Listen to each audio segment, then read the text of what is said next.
What's going on, everybody? Welcome to the Random Channel. That's right. We had it as the Random Things podcast for a while, but honestly, the podcast is its own thing on the channel. I retooled it, the Random Channel, and the first thing that Jonald and I are going to do under this new banner is we are going to do a spoiler review of Dune 2. So this movie, one of the most anticipated movies for me this year. The first one I really enjoyed. I know John did too. He loves Dune, so he's my resident Dune expert. Even though he's like, I only read the first two books. But anyways, I saw Dune in a sneak preview last week, and then John saw it this weekend. Now that everybody else has seen it, it's doing great at the box office, and we're gonna spoil the shit out of that. So, forewarning to everybody, we are gonna spoil this movie and go into deep talks about it. But John, what's your overall first impression of this movie? It's everything I really wanted it to be, right? And it creates so from the original from the 1970s to now, right? It was enough of a new feeling to it and a new I guess the word still I'm using the word feeling, but there were things that were in the old one that were not in this one, and that felt super fucking fresh. It felt amazingly good. Like, I thought the score was fantastic. I thought the setting was fantastic. The way they go ahead and make Paul Atreides out to be this super unfeeling fucking person by the end of it, almost, right? Where they have to make tough decisions and that. It's overall, it is a great piece of cinema. Back to it. Yeah, it's I mean, I haven't seen the David Lynch one since I was a kid.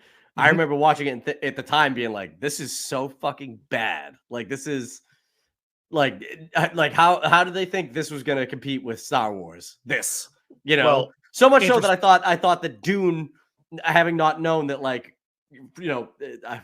is it Frank Miller? Is that the name? That's not the name of the guy who wrote it, right? No, it's Herbert. Herbert Miller, Frank Herbert. I don't think his name's Frank. I want to say it's definitely not John Herbert. But his last name is Herbert. George might be Jack Herbert. Jack Herbert. Yeah, I'm sorry. I should have done this research. Here's the thing that maybe people do or do not know, right? Is Frank Herbert. Is it Frank Herbert? Yes, it is. I thought so. I think I said Frank Miller, but that's a fucking comic book writer. The book Dune came out 10 years, like a decade before Star Wars came out. 65 or something. Yeah, and apparently Star Wars, it draws heavily from those books.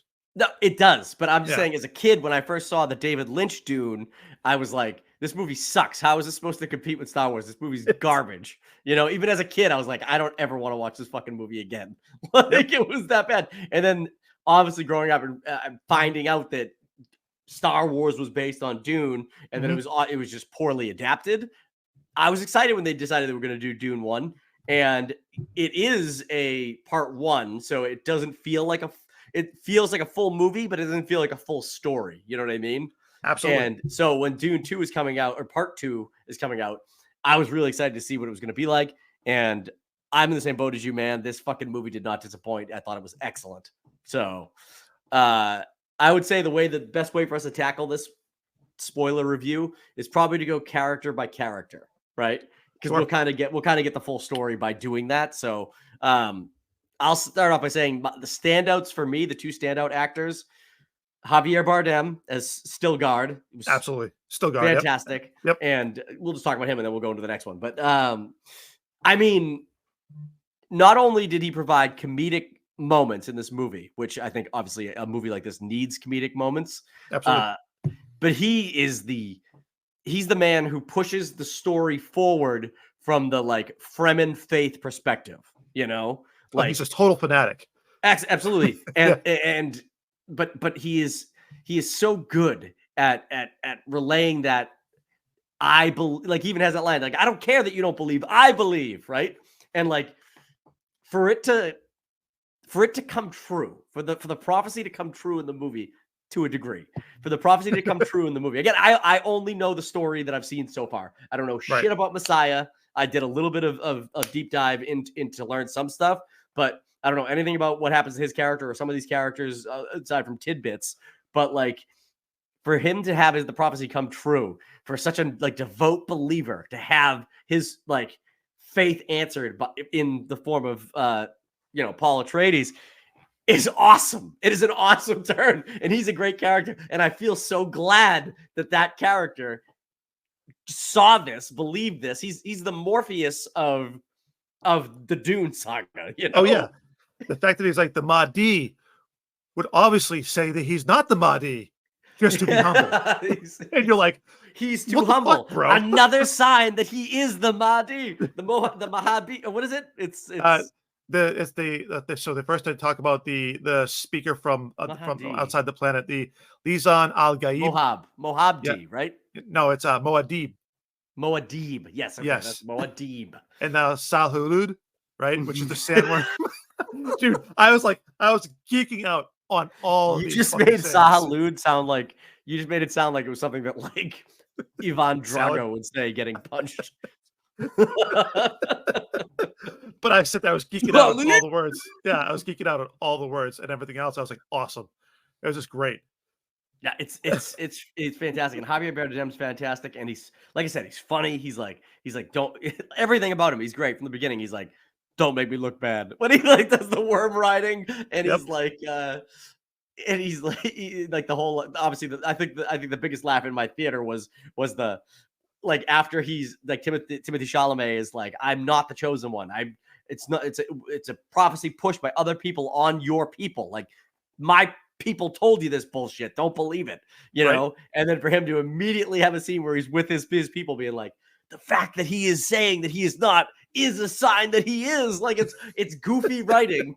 It's goofy writing, but it's so it works endearing. So well. Yeah, it's so endearing for his character. I thought he was great.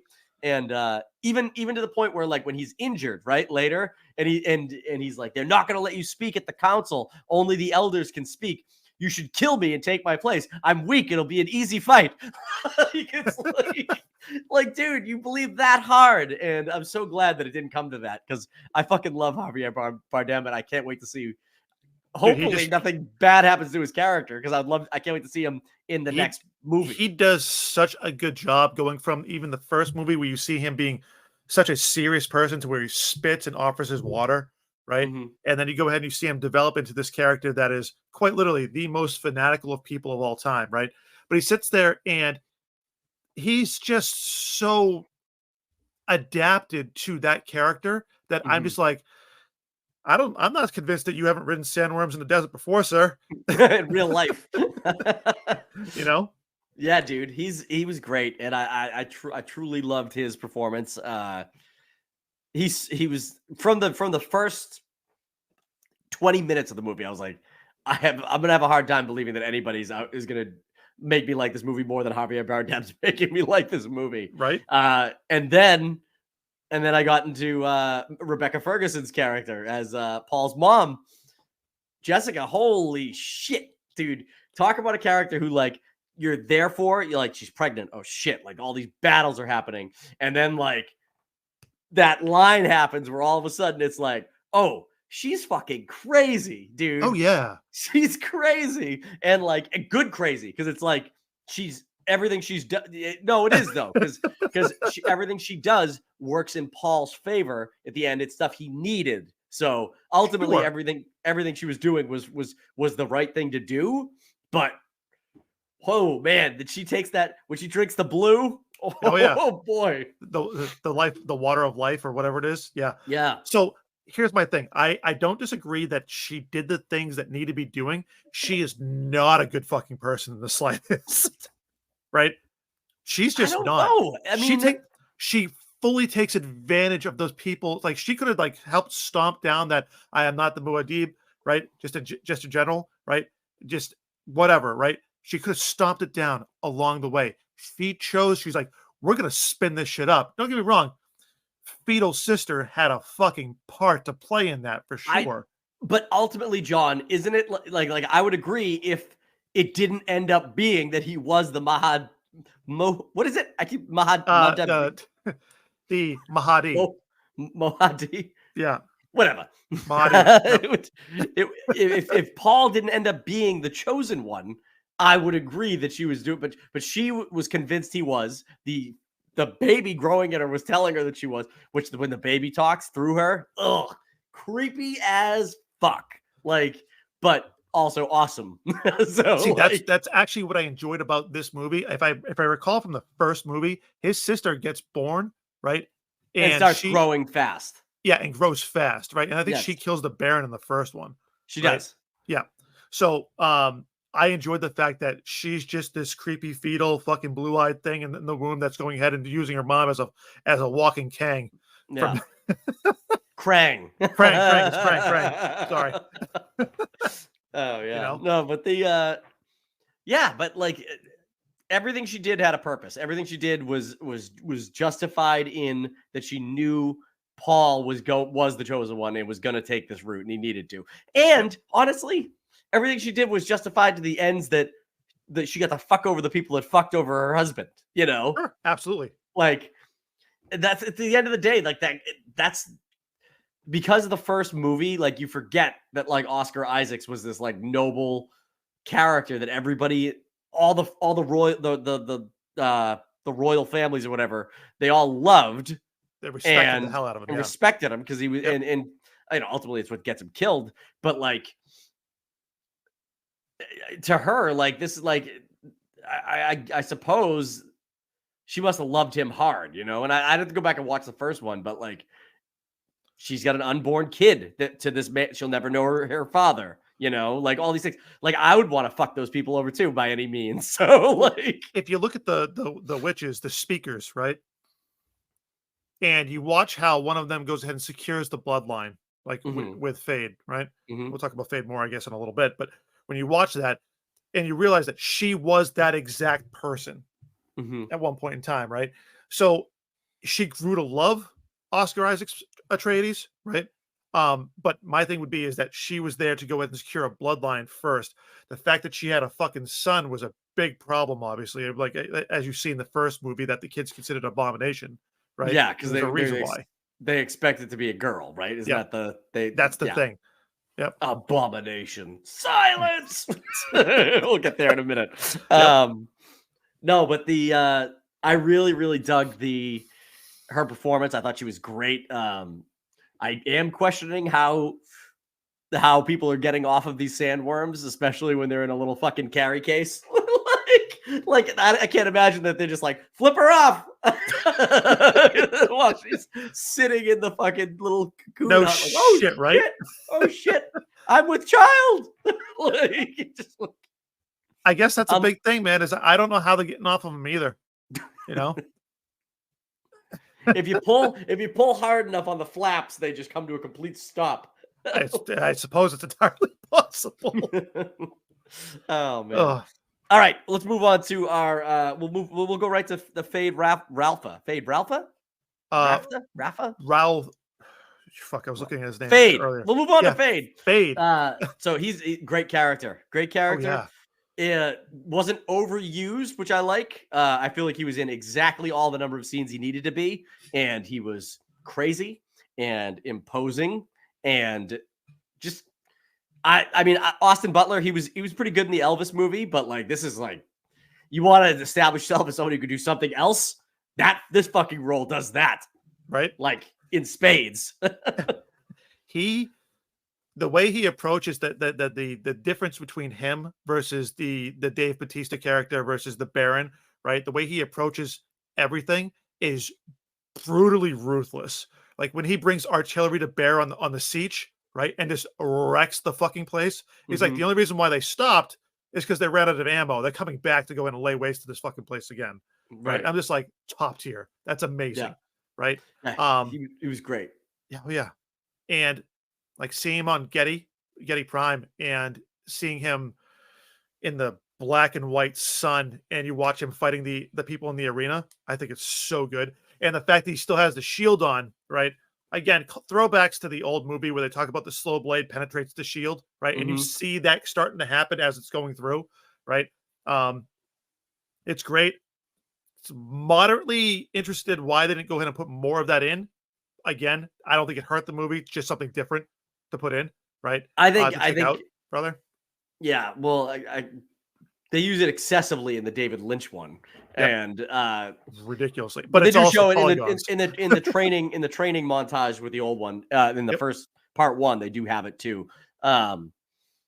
But yeah, I guess you don't. I mean, what's the point of calling back to it? At the end, it is a life and death situation later, so that you're not That going to be makes like, sense. turn Yeah. on your fucking shield. No, it's stupid. But I thought he was great. I thought he was crazy. I like that the witches kind of like manipulated him, and Oh yeah. they were like, he's honor bound and like power hungry. That's like all he is. So like, he's dangerous, but it's a controllable danger because those two things we can control. So I Oh, like absolutely. that. I'm curious if in the future installments, if that baby is going to come back into the picture in a bad way, in a negative way for Paul or any of the hero characters. Well, again, I mean, when we talk about Paul, I mean, we could get into the fact that, I mean, he's technically the heir to 2 houses, Mm-hmm. right? And it makes And a the Emperor now. yeah. So, so again, with Fade, I love Fade's character. I thought Fade was done way better now than it was done back in the 1970s version. I think it's just night and day better, right? I thought that again, the duel with Paul, right, felt like it was fucking dangerous. Oh yeah. It felt like it was going to be a real problem, right? When Paul got stabbed, like I don't remember the David Lynch fight too much. I think he gets stabbed in that one too. But like when he got stabbed, I was like, oh shit, like is this gonna, because I don't know the books. I'm like, does Paul die in the books? In the David Lynch movie didn't do that route? Like that'd be fucking crazy. Like maybe it's the sister that's the more important character, And then no, he fucking killed him. It was a good fight. And I like that he killed him with his own blade that was stuck in him. Like he focuses the fight over to like this side of his body so he doesn't see that he's like, I didn't see this knife. Like it's interesting, right? Is that you see glimpses of that particular fight earlier on in the movie, right? I don't know if you've seen that, right? Where you said they call to it is that you only see part of what the future is, right? You need to see both the beauty and the horror, I think is what she says, right? And like, so you see that blade sticking in someone's chest, that exact blade. It was just a flash of an image, right? And then you see right at the end was that's the blade that fucking stabs him in the chest and that wins him the fight. Which you're like, that's awesome, right? Yeah. Again, I thought Fade's character in that, like in completely in that particular part of it, even when they're talking to the Emperor and you see him, he doesn't make a move to stop the Emperor or to stop the Baron from being cut down because he's like, that's my fucking meal ticket right there. Have a nice day. Fuck him. He's like, I don't like any of these people. And I like that he's like, when Paul's like, it's nice to finally meet you, cousin. And he's like, cousin, is that right? Like it's just like so good. I've killed cousins before. Like whatever it is. Like I think it says something like along the lines, I've killed family before. So it's awesome. It is awesome. So good. What'd you think of Zendaya's what was her name? Oh Jesus. Why can't I think of her name? I can't think of her name either right now. Whatever. Much more endearing than the previous version, right? I enjoyed her on screen. I know a lot of people, I read a bunch of things that said that she was terrible on screen. I don't know what the fuck they were talking about, right? I thought she was good on screen. I thought it was fantastic. I thought the way that the development of a love right there, and the betrayal in that and everything else that you see, right? With her, I think it's just a fantastic story and a fantastic build up that way you go ahead and you're going to see what happens next in Messiah, right? Right. And I can't wait for that. Because I'm pretty sure that got greenlit. I mean, I think it did too. Yeah, and it's her name's Chani. I had to look it up because I was like, what the fuck? I can't remember. I was thinking it was Chili. That's close. Not right. Yeah, that's the mom in Bluey. But Chani, her character is different from the books because I guess her character like comes along, like even though they wrote her off as like being like, no, fuck this dude isn't, he's fucking crazy now. He's not for me. Like whatever. I like that they gave her more of like I'm only for my people. I don't believe in prophecy bullshit. I like that they gave her that story because I think that is a better character than just, well, I guess We're just I'll gonna just be follow along. I guess I'll just be Yeah. Paul's side piece now that he's Right. got to marry Florence Pugh. But I thought she did great. I thought they had a believable chemistry. I thought they had a believable like romance, and I felt bad that like ultimately like all this. But you know what? He told her the whole movie like, we can't go south. If we go south, everything changes. Like That's everything true. changes. And she didn't believe it, and then she sees it happen. So as somebody who doesn't believe in the prophecy, she sees it now happening. She sees things happening that she can't put together other than it's got to be the prophecy, right? So I think part of her is like, well, I guess I'm out. I guess I'm out. Like, but I like that character arc. I like it better than just like, yeah, I'll ride with you, Paul. Like, I don't know. I think she's a better character for it. So, Oh, absolutely.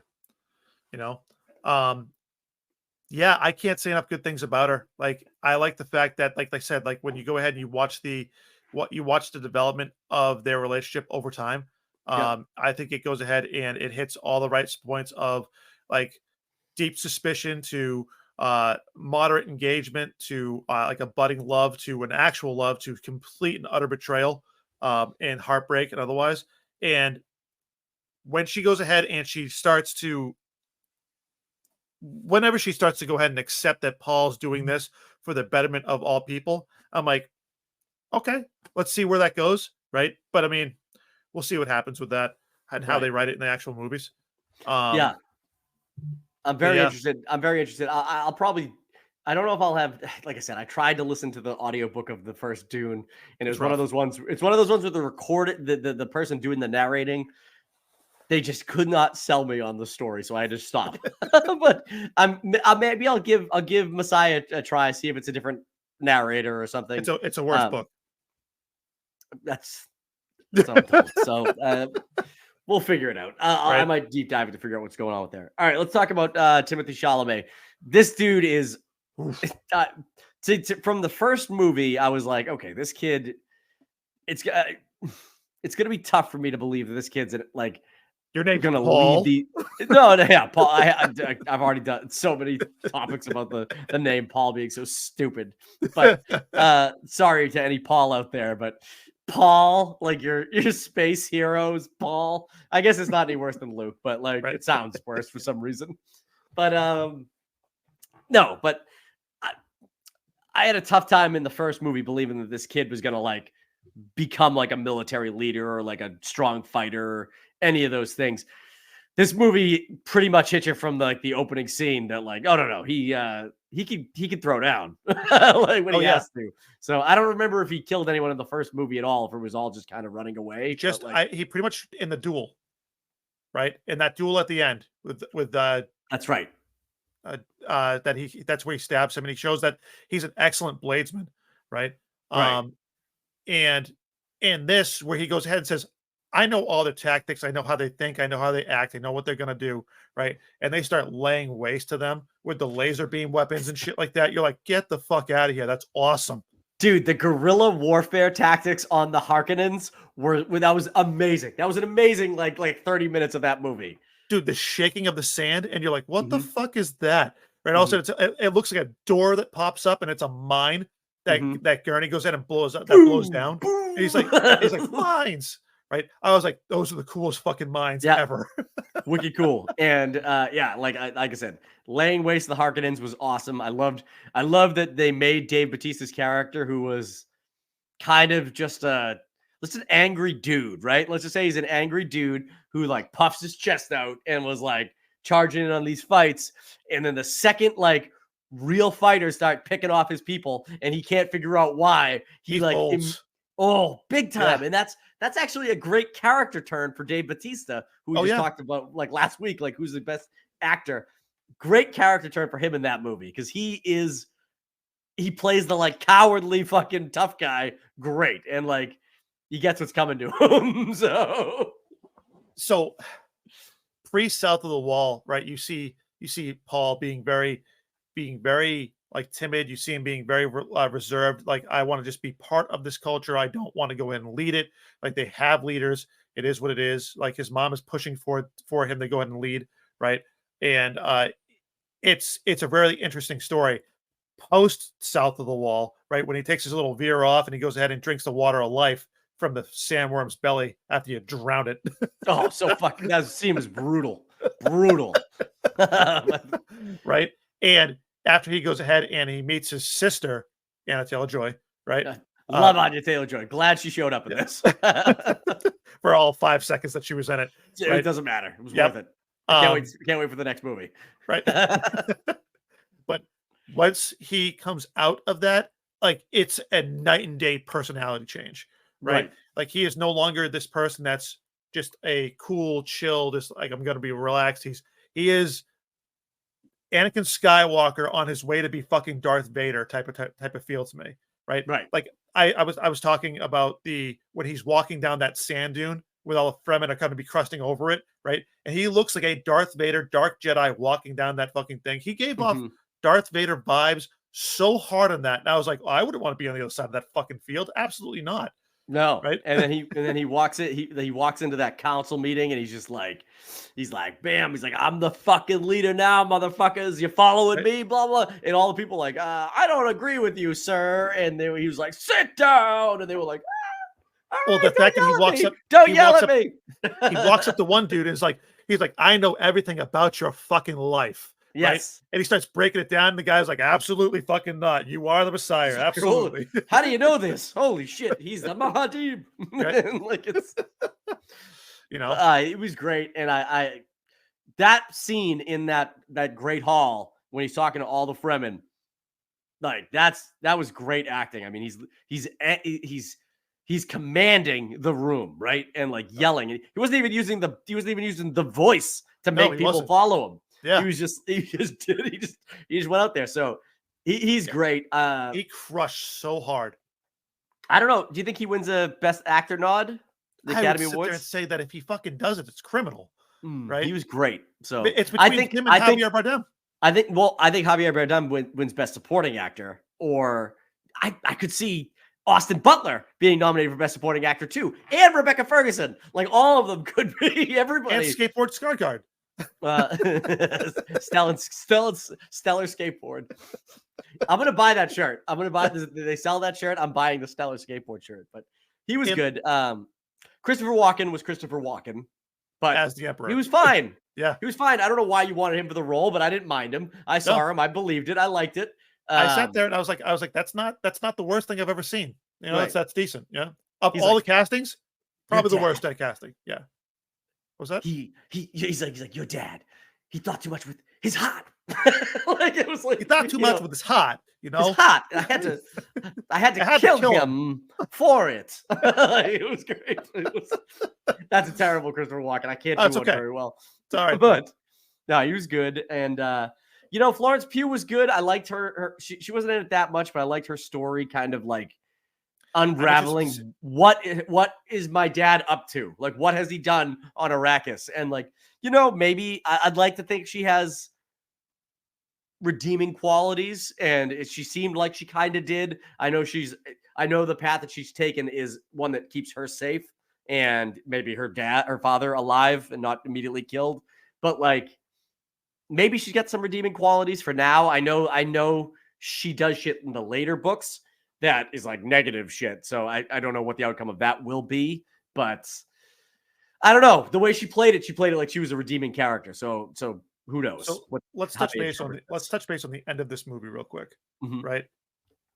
So you see all the Fremen, they're being led to the promised land, blah, blah, blah. They're all getting at the ships. Who the fuck is flying them though? I don't know. That's a good question. And where did are these Harkonnen ships?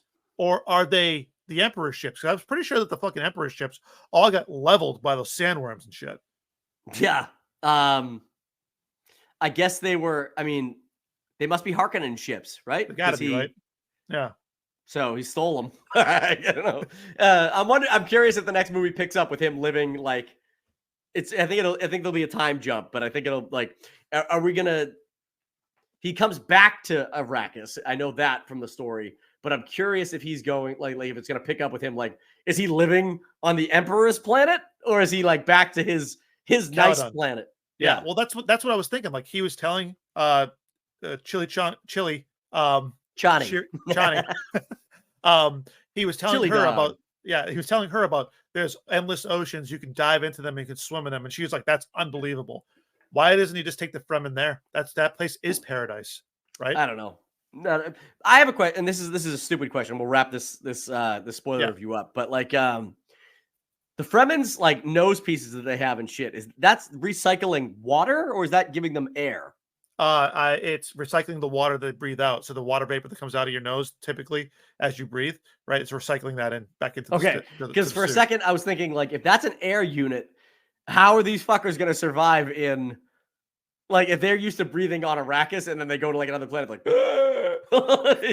like this like great fighting force, like they're not gonna do shit when they get to a fucking grass planet. Also, think about this, right? Is that's exactly where they are fucking used to fighting, right? Right. Is that they're able to go into the sand. I go, any other fucking planet, you're gonna have a really rough time, sir. Right. But I guess if you've taken the Imperial Army, you're bringing in the other Atreides people from their planet if they're still there, and you got you have a pretty big. It's like Daenerys Targaryen getting a bunch of shit together to come over to Westeros. So, oh yeah, 100%. I don't know, but I really fucking love this movie, dude. I want to go see it again. I never get to go see movies twice anymore. I'm too old and I have too many responsibilities. But my wife was moderately irritated that I didn't bring her with me, so you might get a chance to go see it again, then, John.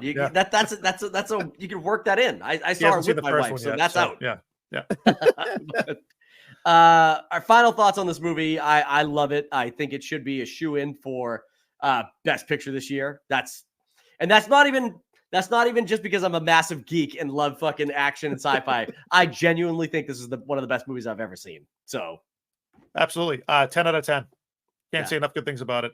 I don't watch award shows, but I would be surprised if it didn't win something out of this. It'll win a bunch. It'll win a bunch, I think. But all right, guys, that's gonna do it for us here on the Random Channel. Hopefully, you liked our spoiler review of Dune 2. Let me know. Let us know in the comments what you guys think of this movie. Obviously, a lot of people have seen it. Have you gotten yours? I recommend seeing it in IMAX if you haven't. It's absolutely it's worth waiting for a good screen to open up. I promise. So, let us know what your favorite parts of the movie are and who your standout actors were, all that stuff. Click the like button, subscribe to the channel, and we'll come at you with more reviews and more reactions and everything we do here on the Random Channel. It's very soon. So do us a favor and check our live podcast, the Random Things podcast, which goes live usually every Thursday. We're going live Tuesday night tonight, though. So, check us out there, and we'll catch you later. Bye. See you later.